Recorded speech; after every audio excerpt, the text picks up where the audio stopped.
Rais wa Zanzibar na mwenyekiti wa Baraza la Mapinduzi ambaye pia ni msimamizi wa taasisi ya Benjamin William Mkapa Foundation, Dr. Hussein Ali Mwinyi amesema heshima kubwa inayoweza kutolewa kwa hayati Rais Benjamin William Mkapa ni kuendelea kuwekeza katika uongozi, kuimarisha mifumo ya afya na kuwawezesha vijana kuwa wasanifu wa mustakabali wa Afrika. Tume ya Teknolojia ya Habari na Mawasiliano TEHAMA imeanza mazungumzo ya kuimarisha ushirikiano na taasisi kutoka Urusi inayojihusisha na maendeleo ya vijana, ikiwa ni sehemu ya juhudi za kuharakisha utekelezaji wa Dira ya Taifa ya Maendeleo 2050. Waziri wa Ujenzi Abdallah Ulega ametangaza kuanza kwa utekelezaji wa miradi ya ujenzi wa barabara na madaraja katika wilaya ya Malinyi mkoani Morogoro kwa lengo la kuboresha huduma za usafiri na kuchochea ukuaji wa uchumi wa wananchi. Na kiongozi wa upinzani nchini Uganda Dr. Kizza Besigye amewataka mawakili walioteuliwa na Mahakama Kuu kumwakilisha kwenye kesi ya uhaini dhidi yake. Habari za wakati huu mtazamaji, karibu katika Upendo TV Habari. Jina langu ni Rose Palancho, nitakusomea habari za kitaifa na hapo baadaye utasomewa habari kutoka mataifa mbalimbali, na kisha mamlaka ya hali ya hewa Tanzania TMA itakuletea utabiri wa hali ya hewa. Tuanze na habari za kitaifa tukianzia hapa jijini Dar es Salaam. Rais wa Zanzibar na mwenyekiti wa Baraza la Mapinduzi ambaye pia ni msimamizi wa taasisi ya Benjamin William Mkapa Foundation, Dr. Hussein Ali Mwinyi amesema heshima kubwa inayoweza kutolewa kwa hayati Rais Benjamin William Mkapa ni kuendelea kuwekeza katika uongozi, kuimarisha mifumo ya afya na kuwawezesha vijana kuwa wasanifu wa mustakabali wa Afrika. Rais Dr. Mwinyi ameyasema hayo leo katika jukwaa la 4 la kuenzi urithi wa Mkapa pamoja na maadhimisho ya miaka 20 tangu kuanzishwa kwa taasisi ya Benjamin William Mkapa Foundation, hafla iliyofanyika jijini Dar es Salaam. Ikiwa tunaadhimisha miaka 20 ya taasisi yetu, tunajivunia mafanikio makubwa yaliyopatikana katika kuyafikia malengo na madhumuni ya kuanzishwa kwa taasisi hii hapa nchini. Mzee Mkapa aliamini kwa dhati kwamba maendeleo endelevu hujengwa juu ya misingi mitatu muhimu ambayo ni uongozi imara, taasisi imara na uwekezaji kwa watu. Kwa mantiki hii, alielewa kwamba mataifa hayafanikiwi kwa sababu tu ya kuwa na rasilimali za asili, lakini hufanikiwa pale yanapojenga uongozi wenye maono, kuimarisha taasisi za umma na kuwawezesha wananchi wake hasa vijana kuwa chachu ya mabadiliko. Imani hii ndiyo hatimaye ilisababisha kuanzishwa kwa taasisi ya Mkapa Foundation miaka 20 iliyopita. Amesema hayati Rais Mkapa aliamini kuwa maendeleo endelevu yanajengwa katika misingi ya uongozi imara, taasisi madhubuti na uwekezaji kwa watu, hususan vijana, ili wawe chachu ya mabadiliko katika jamii. Akizungumzia mchango wa taasisi ya Benjamin William Mkapa Foundation, Rais Dr. Mwinyi amesema kwa kipindi cha miaka 20 taasisi hiyo imekuwa mshiriki wa kuaminika wa Serikali ya Mapinduzi ya Zanzibar katika maendeleo ya rasilimali watu wa sekta ya afya, mageuzi ya mfumo wa afya, uimarishaji wa huduma za afya ya msingi na utekelezaji wa programu za afya ya jamii. Katika hafla hiyo, Rais Dr. Mwinyi ametunukiwa tuzo maalum ya kuthamini na kutambua mchango wake katika maendeleo ya taasisi ya Benjamin William Mkapa iliyokabidhiwa na Makamu wa Rais Dr. Emmanuel John Nchimbi. Kisha Dr. Mwinyi akamkabidhi Dr. Nchimbi tuzo ya juu ya uongozi katika mageuzi ya afya, Pinnacle Award for Health Transformation Leadership, kwa niaba ya Rais Dr. Samia Suluhu Hassani. Uongozi, mifumo ya afya na mtaji wa watu unaoongozwa na vijana wa Afrika, kwani inatuelekeza kuangalia mbele na kuendelea kuelekea mustakabali ulio bora zaidi badala ya kutazama hapa tulipo. Pia inatukumbusha kutambua kuwa afya njema ni muhimu kwa maendeleo, na umuhimu wake unaongezeka zaidi kwa kuangalia mchango wake katika kujenga rasilimali watu. Ili rasilimali watu iweze kuchangia kikamilifu maendeleo ya kiuchumi na kijamii, lazima iwe na afya njema na iweze kuishi kwa muda mrefu. Hii inajumuisha kuhakikisha watoto wanapata lishe bora, chanjo muhimu na kinga dhidi ya magonjwa. Vijana wanapata elimu sahihi ya afya ya uzazi, ya kujikinga na magonjwa ya kuambukiza. Jamii nzima inakingwa dhidi ya magonjwa yasiyoambukiza na huduma stahiki kwa wazee. Kutoka jijini Dar es Salaam, mtazamaji, na sasa tuangazie habari kutoka mkoani Morogoro. Waziri wa Ujenzi Abdalla Ulega ametangaza kuanza kwa utekelezaji wa miradi ya ujenzi wa barabara na madaraja katika wilaya za Malinyi na Ulanga mkoani Morogoro kwa lengo la kuboresha huduma za usafiri na kuchochea ukuaji wa uchumi wa wananchi. Akizungumza na wananchi wa Malinyi na Ulanga, amesema serikali tayari imetenga fedha katika bajeti ya mwaka wa fedha 2026-27 kwa ajili ya utekelezaji wa miradi hiyo ambayo inalenga kurahisisha uzalishaji na usafirishaji wa mazao ya kilimo pamoja na madini. Malinyi hoye! Nataka nikuhakikishie juu ya jambo la hizi 112 kilometers tunakwenda kuzianza. Tutamlipa mkandarasi, kazi ya kwanza kuijenga hiyo barabara kutokea Ifakara kuja huku itakuwa ikianza. Kama ulivyoona katika bajeti ya mwaka huu tumeweka jambo hilo, na nataka niwahakikisheni amefanya kazi nzuri katika usimamizi wa bajeti. Mlichomtuma amekifanya huyu. Nataka niwahakikisheni mmepata kiungo mchezeshaji mzuri. Amina. Amesema maneno yenu yote mazuri. Ametoa maelekezo kwa meneja wa TANROADS mkoa wa Morogoro kumsimamia kwa karibu mkandarasi anayetekeleza miradi hiyo ili kazi zifanyike usiku na mchana na zikamilike kwa wakati pamoja na kuzingatia viwango vya ubora vinavyotakiwa, na kusisitiza kuondoa urasimu wowote unaoweza kuchelewesha utekelezaji wa miradi hiyo.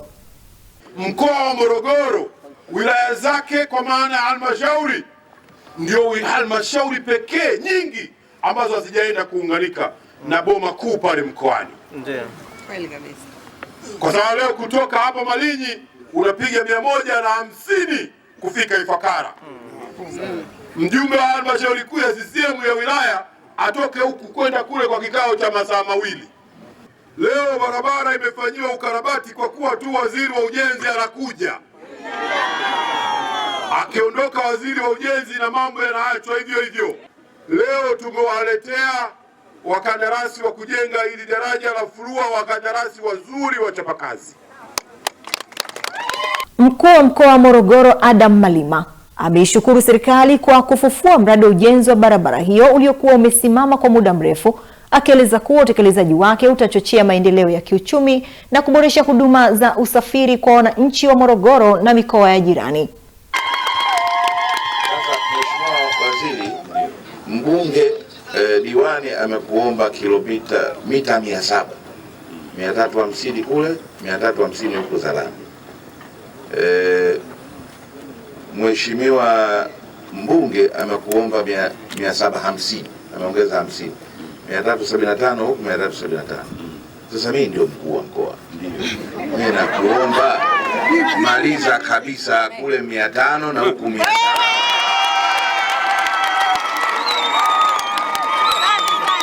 Naye mbunge wa jimbo la Malinyi Dr. Metrodis Mdaku amesema ujio wake umeleta matumaini mapya kwa wananchi ambao kwa miaka mingi wamekuwa wakikabiliwa na changamoto za miundombinu ya usafiri, na kukamilika kwa barabara na madaraja hayo kutarahisisha mawasiliano na utoaji wa huduma za kijamii katika wilaya za Malinyi na Ulanga. Mheshimiwa Waziri, mimi Malinyi naomba vitu vinne, kama sio vinne vitano. Cha kwanza, naomba barabara ya lami kilomita 112 kama ilivyowekwa kwenye ilani ya Chama cha Mapinduzi. Nikakwambia la pili, Mheshimiwa Waziri, naomba madaraja Furua na Mwanga. Madaraja haya ni madaraja ambayo lile la Furua na Mwanga liko jimbo la Ulanga, lakini lile limekaa huku kwenye njia ya Malinyi. Sisi Malinyi hatuwezi kupita njia yote zaidi ya kupita pale. Miradi hiyo inahusisha ujenzi wa barabara ya Ifakara Lupiro Malinyi yenye urefu wa kilomita 112 kwa kiwango cha lami, pamoja na ujenzi wa daraja la Fulua lenye urefu wa mita 100 na daraja la Namahanga. Kutoka mkoani Morogoro, mtazamaji, turejee tena jijini Dar es Salaam. Tume ya Teknolojia ya Habari na Mawasiliano TEHAMA imeanza mazungumzo ya kuimarisha ushirikiano na taasisi kutoka Urusi inayojihusisha na maendeleo ya vijana, ikiwa ni sehemu ya juhudi za kuharakisha utekelezaji wa Dira ya Taifa ya Maendeleo 2050. Akizungumza baada ya kupokea ugeni huo, mkurugenzi mkuu wa tume ya TEHAMA Dr. Moses Mwasaga amesema ujio wa kiongozi wa taasisi hiyo mwenye hadhi ya naibu waziri wa vijana nchini Urusi unafungua fursa mpya za ushirikiano katika maendeleo ya kidigitali na uwezeshaji wa vijana. Dr. Mwasaga amesema Dira ya Taifa ya Maendeleo 2050 inalenga kujenga uchumi wa dola trilioni 1, huku mapinduzi ya kidigitali yakitajwa kuwa kichocheo muhimu cha kufanikisha azma hiyo. Tumekubaliana kwamba tutaanza sasa kutengeneza document ambazo zitasaidia kuhakikisha mambo tunayafanya vizuri. Katika vitu ambavyo tumekubaliana ni kwanza kuwajengea uwezo waandishi wa habari wa Tanzania katika masuala mazima ya kidijitali, ili tuweze kubadilishana uwezo kati ya nchi ya Urusi na nchi yetu Tanzania kwa kupitia tume ya TEHAMA. Pia tumeangalia namna gani tunaweza tukawaandaa watoto wetu ambao kwa kiasi kikubwa sasa hivi teknolojia ni kitu ambacho anakitumia kila siku, ili kuhakikisha kwamba waweze kutumia teknolojia vizuri na isiwe teknolojia inawafanya kuharibia maisha yao yatakuwa baadaye. Kwa hiyo katika hapo tumekubaliana vitu. Ameeleza kuwa vijana wanatarajiwa kuwa nguzo kuu katika kuendesha mageuzi hayo ya kidigitali, na ameongeza kuwa pande zote hizo mbili katika kikao hicho zimekubaliana kuanza kuandaa nyaraka za ushirikiano zitakazoweka msingi wa utekelezaji wa makubaliano mbalimbali, ikiwamo kujengeana uwezo katika masuala ya kidigitali. Cha msingi ni kwamba kuhakikisha vijana wanatoa mchango mkubwa katika maendeleo ya nchi yetu, na katika kufanya vitu vikubwa viwili mara nyingi serikali inaangalia. Cha kwanza, kutengeneza kazi kwa vijana wenzao, kwa sababu kazi nyingi zitazaliwa na startup. La pili ni kuhakikisha kwamba sekta ya TEHAMA inatoa mchango mkubwa katika pato kuu la taifa. Wote tunafahamu kwamba Tanzania ilishazindua document ambayo inaonyesha mkakati wa kidijitali wa nchi wa miaka 10, na uzinduzi huo ulifanyika. Miongoni mwa maeneo yaliyokubaliwa ni kutoa mafunzo na kujenga uwezo kwa waandishi wa habari wa Tanzania katika matumizi ya teknolojia za kidigitali, kubadilishana uzoefu kati ya Tanzania na Urusi, pamoja na kuandaa programu za kuwasaidia watoto na vijana kutumia teknolojia kwa usahihi na kwa manufaa ya maendeleo yao. Bila shaka historia ya uhusiano baina ya Urusi na Tanzania ni ndefu sana na ina mafanikio makubwa. Kwa mfano, si zamani tu, mwezi Juni, Rais wa Tanzania Mheshimiwa Dr. Samia Suluhu Hassan alikwenda Urusi, alifanya ziara ya kitaifa na alifanya mkutano na Mheshimiwa Rais Putin. Ni vizuri sana. Urafiki baina ya Tanzania na Urusi ni muhimu sana kwa upande wetu, na una historia ndefu, na sisi tutakuwa na tamasha kubwa, tamasha la kimataifa la vijana. Kutoka jijini Dar es Salaam, mtazamaji, na sasa tuangazie habari kutoka visiwani Zanzibar. Makamu wa pili wa rais wa Zanzibar, Hemedi Suleiman Abdullah, amesema Zanzibar hairidhishwi na utendaji kazi wa kampuni ya ZTT iliyopewa kazi ya kujenga laini za kusambazia umeme nchini. Ameyasema hayo mara baada ya kukagua ujenzi wa mradi wa kituo cha kupokea na kutoa nishati ya umeme Uelezo, na kukagua ukarabati wa majenereta ya uzalishaji wa umeme yaliyopo Mtoni, wilaya ya Magharibi A, Unguja. Lakini nimesikitishwa sana, na kwa kweli ni jambo ambalo halijanifurahisha. Yule mkandarasi mwingine, wale ZTT, hawa watu mapema tu serikali iliona kwamba kuna changamoto na ikashauri kwa wenzetu wa World Bank. Mwakilishi wa World Bank yuko hapa? Hakuja. Sasa mimi nadhani mpeleke salamu kwamba sisi pamoja na kwamba wanatusaidia, lakini si vyema wakaleta wakandarasi ambao hawana viwango.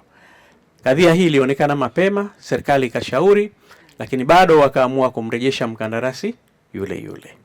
Kwa hiyo Mheshimiwa Waziri, maelekezo yangu kwenye hili, wale wakandarasi mkae nao, halafu mtafute namna bora ya mradi huu kukamilika kwa haraka iwezekanavyo. Amesema kasi ya ujenzi wa miradi inayotekelezwa na kampuni ya ZTT hairidhishi na kupelekea kuchelewa kukamilika kwa miradi hiyo, jambo linalosababisha hasara kwa serikali na kuleta usumbufu kwa wananchi wanaotegemea kupata huduma kupitia miradi hiyo. Naye Waziri wa Maji, Nishati na Madini amesema ifikapo mwaka 2030 Zanzibar hakutakuwa tena na changamoto ya upatikanaji wa umeme kutokana na juhudi mbalimbali zinazochukuliwa na viongozi wakuu wa nchi za kuhakikisha umeme wa uhakika unapatikana nchini. Baada ya hatua hiyo, sisi serikali tutaangalia uwezekano. Pia umetoa rai nzuri ya kuzungumza na balozi wao kwamba hii kampuni sisi hatupaswi wala hatuhitaji kufanya nayo kazi tena hapa Zanzibar kwa namna yoyote. Na ingekuwa tumewapa kazi sisi Serikali ya Mapinduzi ya Zanzibar, leo hapa ndo ingekuwa mwisho wa kampuni hii kufanya kazi. Wasingeingia tena site pahala popote. Lakini kwa sababu mkataba huu ni wa World Bank na kule kuna masharti yake, naomba sana tufuate utaratibu. Zile taratibu tuzifuate ili tusije tukakiuka yale matakwa ya World Bank, lakini pia tuoneshe kutokuridhishwa na kampuni. Kwa upande wake, mkurugenzi mkuu wa shirika la umeme Zanzibar, Mhandisi Haji amesema mradi wa kituo cha kupokea na kutoa umeme Welezo ni miongoni mwa miradi mitatu inayofadhiliwa na Benki ya Dunia inayojengwa kwa gharama ya zaidi ya shilingi za Tanzania bilioni 59 na unatarajiwa kukamilika mwezi Novemba mwaka 2026. Mradi huu umefikia 75% na tunategemea kumalizika mwezi Novemba mwaka huu. Ni moja katika component ile ya substation ambayo gharama yake ni karibu dola 23 milioni kabla ya VAT. Na burning rate kwa sasa kwa component hiyo tayari ishafikia 80%, na tunategemea kwamba mjenzi huyu atapokamilisha mwezi Novemba tutakotamalizia malipo ya mwisho, lakini tunaweza kuwa na changamoto ya kumlipa ziada kwa kusubiri. Naomba. Huko mkoani Kigoma, Mahakama Kuu ya Tanzania Masjala ndogo ya Kigoma leo imeifuta kesi ya kupinga matokeo ya uchaguzi wa jimbo la Kigoma mjini yaliyompa ushindi mbunge wa jimbo hilo kupitia CCM Levocatus Chipando maarufu kama Baba Levo.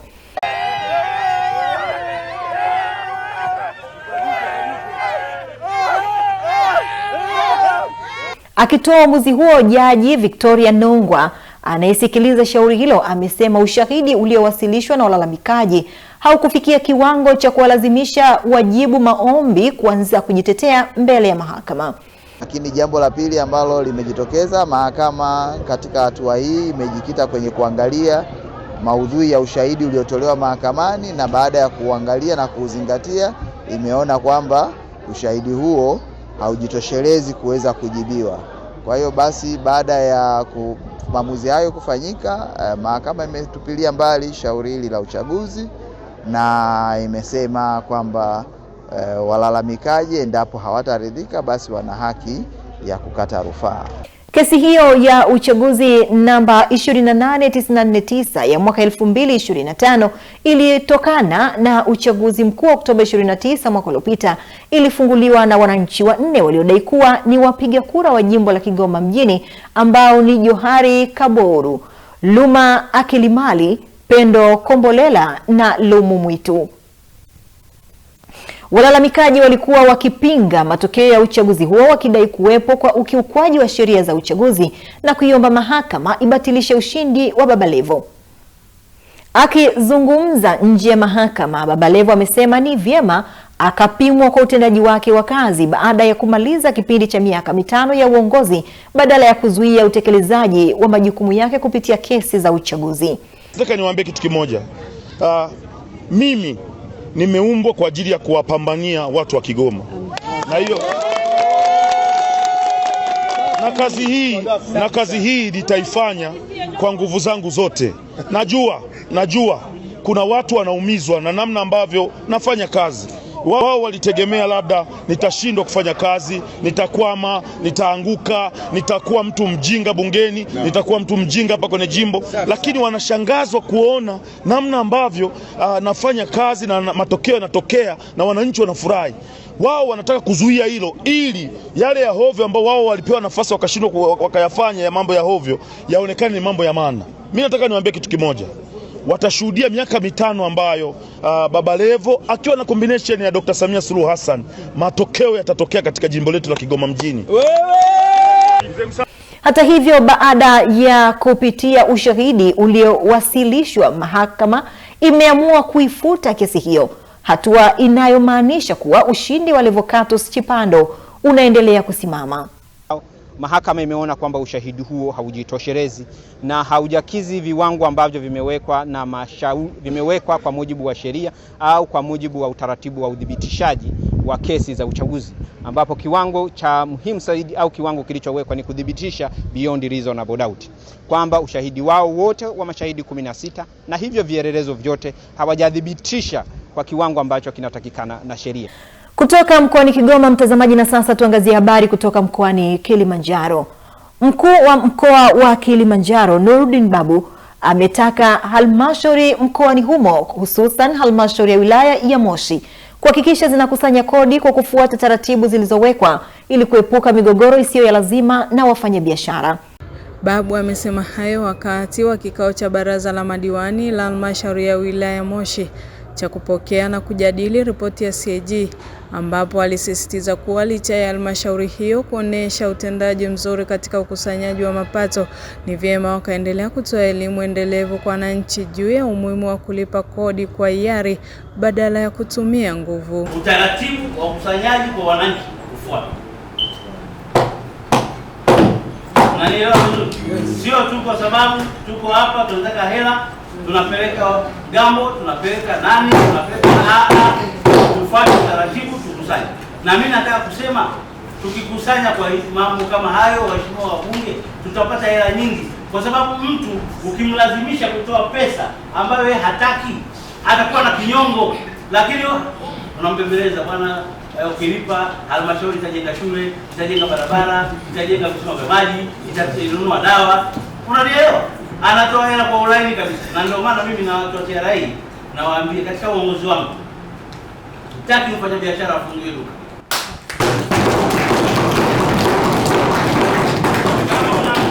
Kama unamdai milioni 40 au 50, kaa naye, ingia naye mkataba. Hasa kama unamtilia makufuli 20, atapata wapi aingia kukulipa wewe?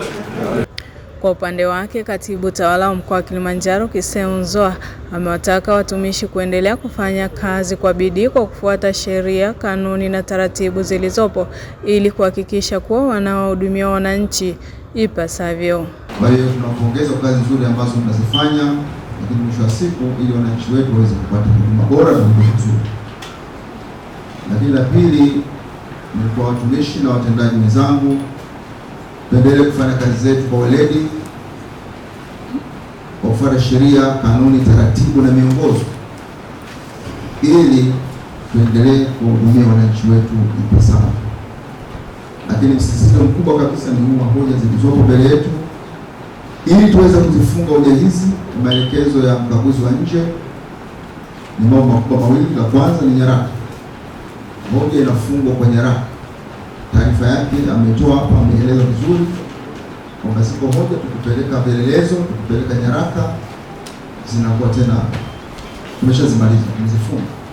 Awali, mwenyekiti wa CCM wilaya ya Moshi vijijini Sireli akizungumza katika kikao hicho cha baraza la madiwani amewataka madiwani hao kuhakikisha wanashirikiana kwa pamoja katika kuhakikisha kuwa wanaleta maendeleo katika kata zao pamoja na kusifia yale mazuri yaliyofanyika.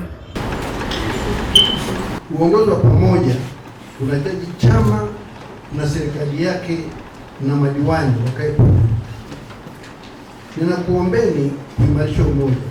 Madiwani kwenye udisi zenu, mualike wenye viti wa CCM wa kata. Mnapokuwa miradi yenu wenu wenye viti wa CCM, kwani hakuna siri na maendeleo. Inarahisisha sana kama wewe ni mwenye viti wa udisi Mheshimiwa simu anakuwa pale kama msikilizaji, itawasaidia sana hilo linalo ushauri wangu. Pili, nilikuwa na shauri mkaguzi wa miradi uhusishe chama. Mkiwa pamoja diwani na katibu kata wanaoitwa CCM, mtatofautiana watu. Tatu na moja ambalo hatufanyi vizuri. Kupitia serikali kuu kwenye utekelezaji wa miradi ya maendeleo, waheshimiwa madiwani, hakikisheni mnaendelea kusimamia kikamilifu kwenye utekelezaji wa miradi, thamani ya fedha iweze kuonekana, ubora wa miradi uweze kuonekana, na namba 3, miradi hiyo iweze kukamilika kwa wakati ili iweze kwenda kutoa huduma kwa wananchi, kwa sababu hayo ndio matarajio ya Mheshimiwa Rais Dr. Samia Suluhu Hassan. Miradi ikamilike, wananchi wapate huduma. Halmashauri ya wilaya Moshi katika mwaka wa fedha wa 2025-2026 imevuka kiwango cha ukusanyaji wa mapato kwa kuweza kukusanya mapato na kufikia kiasi cha shilingi bilioni 5 kwa kuvuka kiwango walichojiwekea cha shilingi bilioni 4. Mimi ni Rema Abraham, Upendo TV. Mtazamaji, na sasa tuangazie habari kutoka mkoani Pwani. Ofisi ya msajili wa hazina imesema wakala wa usalama wa afya mahala pa kazi OSHA ni miongoni mwa taasisi muhimu zinazochangia maendeleo ya Tanzania kutokana na jukumu lake la kusimamia masuala ya usalama na afya katika maeneo ya kazi. Kauli hiyo imetolewa na mkurugenzi msaidizi wa sehemu ya usimamizi wa rasilimali watu katika taasisi za umma, ofisi ya msajili wa hazina Hussein Kakurwa, wakati wa mafunzo elekezi kuhusu majukumu ya bodi ya ushauri ya OSHA yaliyofanyika katika chuo cha uongozi cha Mwalimu Nyerere Kibaha mkoani Pwani. Taasisi ya OSHA ni miongoni mwa taasisi ambazo ni muhimu sana kwa maendeleo ya nchi yetu. Kwanza kwa jukumu lake la kuhakikisha wanasimamia masuala ya usalama na afya kazini. Kama tunavyojua, suala la afya ni la msingi sana. Ili taifa lolote duniani liweze kuendelea, lazima lihakikishe watu wake wanafanya kazi katika mazingira salama na yenye afya. Lakini pia ni kuhakikisha kwamba hao watu wanaofanya kazi katika mazingira hayo wawe na afya njema. Kwa hiyo jukumu ambalo OSHA amepewa ni la msingi sana, na ofisi ya msajili wa hazina inaichukulia taasisi hii kama miongoni mwa taasisi nyeti. Kwa upande wake, mtendaji mkuu wa OSHA ambaye pia ni katibu wa bodi kwa mujibu wa muundo wa taasisi hiyo, Khadija Mwenda, amewashukuru viongozi wa serikali kwa kuhakikisha OSHA inapata bodi mpya mara baada ya bodi iliyopita kumaliza muda wake wa uongozi. Bodi ya OSHA ni lazima ianzishwe ili iweze kushauri serikali kuhusiana na utendaji wa taasisi hii. Na sisi tumeiahidi bodi kwamba yale malengo yote tuliyoweka ya miaka 5 katika mpango wetu mkakati, tutahakikisha kwamba tunasimamia na kuzingatia malengo yaliyopo, kwa sababu mpango mkakati wetu umezingatia dira ya 2050, ambapo kazi yetu ni kuhakikisha kwamba tunatengeneza nguvu kazi ambayo itaweza kutufikisha kwenye hayo maono makubwa ya pato la dola trilioni 1. Sasa hili haliwezi kufikiwa kama hatuna nguvu kazi yenye afya.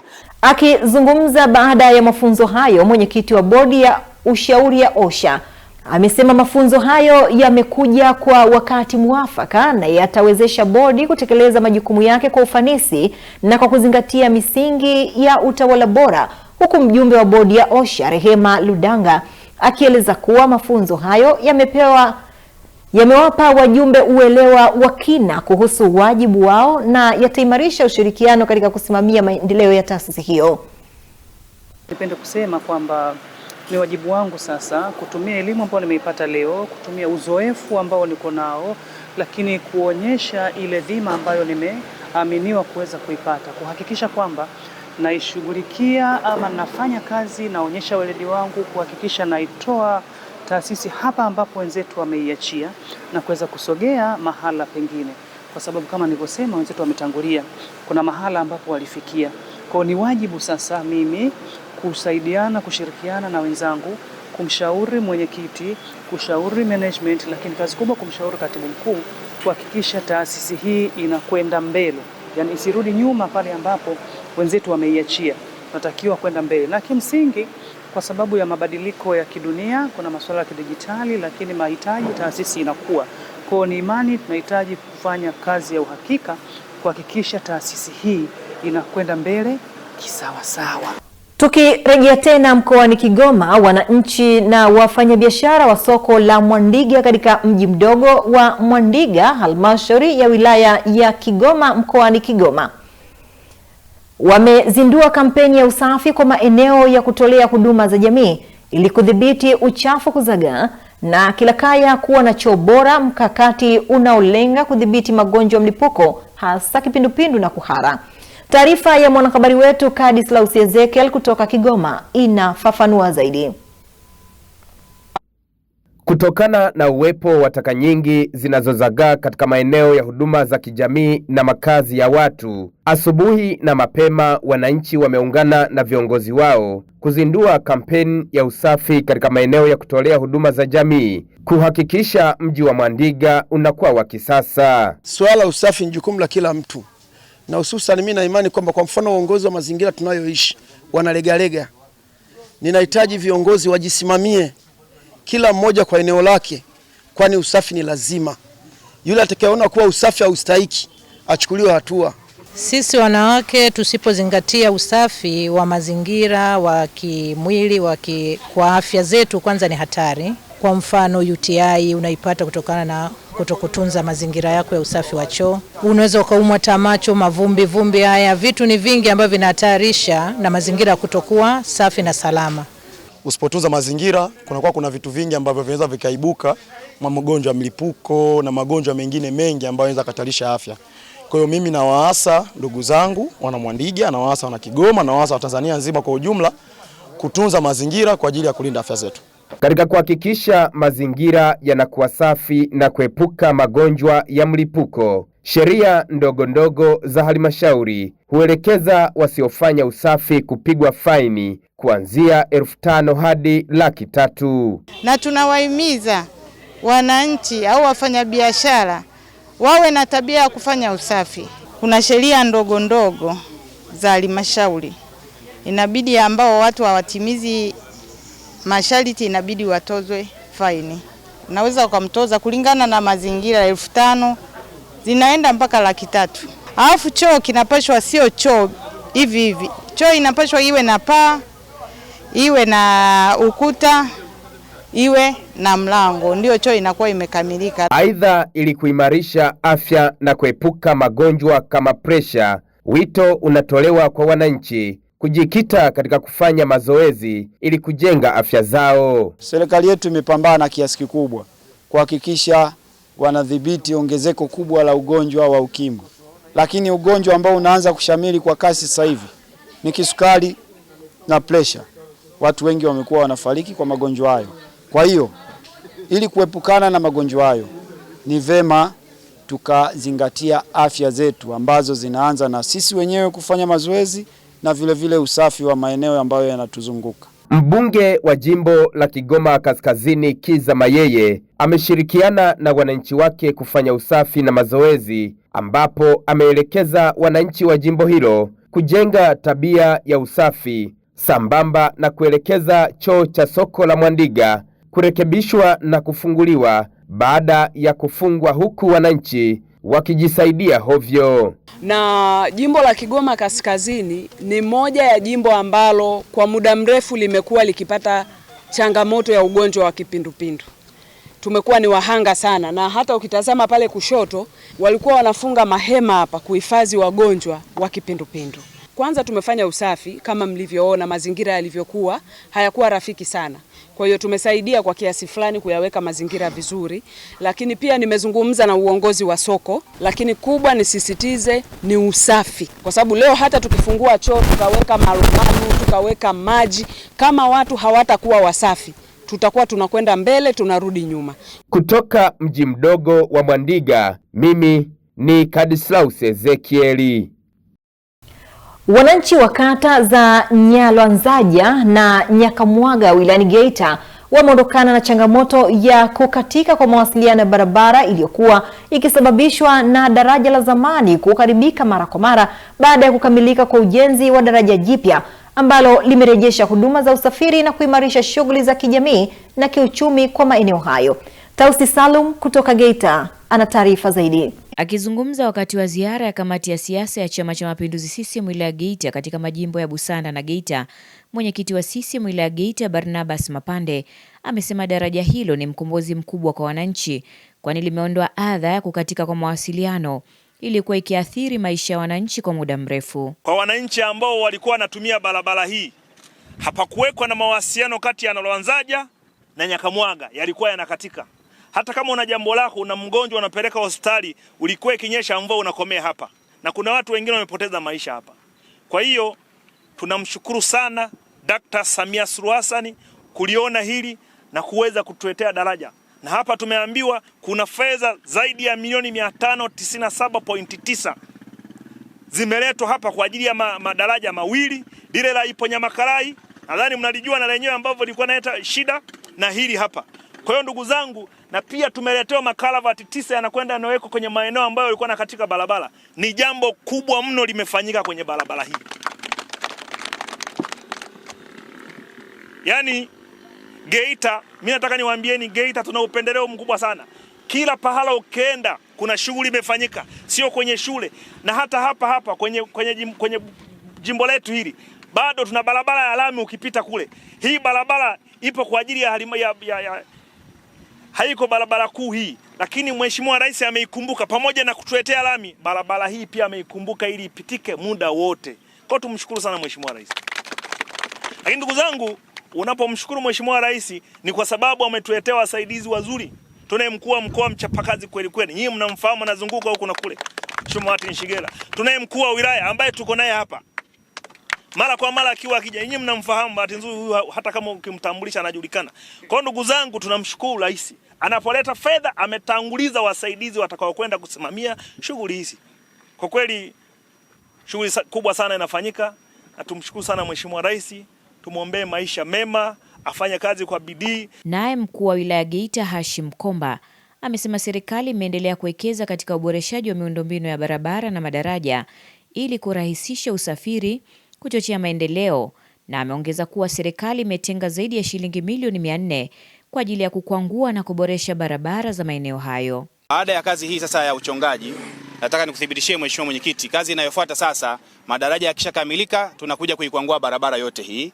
Kwenye bajeti ambayo tumeshaianza tayari, tumeshatenga fedha zaidi ya milioni 407 ambazo zitatumika kwa ajili ya uchongaji wa kilomita 30 kuanzia njia panda ya Nyankumbu mpaka kwenda Bukoli. Kwa baada ya haya makalva sasa mtaona magreda yakianza kupita hapa na kufanya uchongaji ili hata vijana wa bodaboda sasa wapite bila mkwamo wa namna yoyote ile. Kwa upande wao, wananchi wa maeneo hayo wakiwemo madereva bodaboda wameshukuru kwa ujenzi wa daraja hilo kwa kuwa mwanzo walikuwa wanapata adha kubwa. Sisi maafisa usafirishaji tulikuwa tunapata changamoto. Tukibeba mizigo hata wakina mama kuwatoa zahanati kuwapeleka Geita, nauli ilikuwa ni kubwa sana. Ambapo ilikuwa shilingi 5,000 tunamwambia 20,000 kwa ajili ya changamoto ya barabara. Leo hii tunaona sisi kwa macho na serikali na wananchi, kazi serikali inayoifanya ni kazi ya kushukuru Mungu. Anza na changamoto zilizokuwa hapa, ni kweli barabara ilikuwa inakatika mara kwa mara. Na tangu kuumbwa kwa nchi hii, si hapa ndo tunaona ni mara ya kwanza. Tuwapongeze serikali, tuwapongeze chama. Hatua hiyo inatarajiwa kuimarisha mawasiliano katika kata hizo, kurahisisha usafirishaji wa watu na mazao, pamoja na kuongeza upatikanaji wa huduma muhimu kwa wananchi. Kutoka Geita, Tausi Sado, Upendo TV.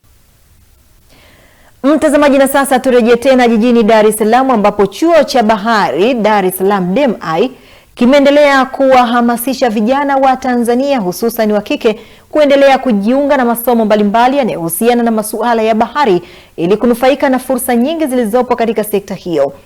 Wito huo umetolewa jijini Dar es Salaam na mkufunzi msaidizi wa chuo hicho Winfrida Ngalu wakati akizungumza kuhusu chuo hicho, ambapo amesema pamoja na fursa za kiuchumi, kozi nyingi zinatolewa, wanafunzi wananufaika na mikopo ya serikali.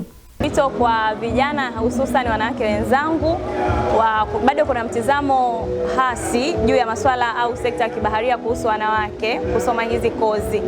Wanawake wanakaribishwa sana na wanawake wanafanya vizuri, hata mimi ni mmoja wapo, mimi ni marine engineer, lakini hizi kozi pia zinawapa fursa nzuri sana sio wa kike na usimamizi mzuri, kwamba hata wazazi wanakuwa wanaogopa kuwaruhusu watoto wao, lakini pia wazazi wanabidi wahamasishe zaidi watoto wa kike kwani watu wakiwa wanahitajika zaidi katika sekta na wanafanya vizuri na wanaweza kupata ajira vizuri kabisa ndani na nje ya nchi.